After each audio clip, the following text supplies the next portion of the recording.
The best bosses I've met in my life are leaders who are able to embrace that mentorship is part of their accountability.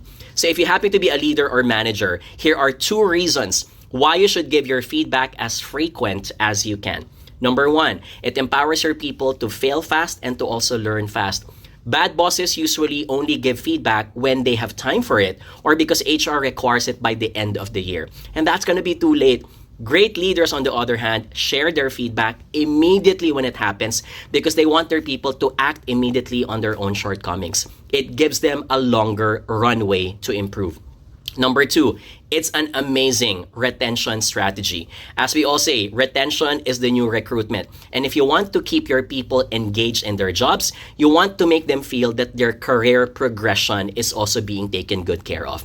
Constant communication therefore matters. When you give your feedback as frequent as you can, you're sending the message out there to your people that, hey, I'm here for you and I want you to grow not just professionally, but also personally. Great leaders will always give frequent and constant feedback as much as they can. I wish you the best. Good luck.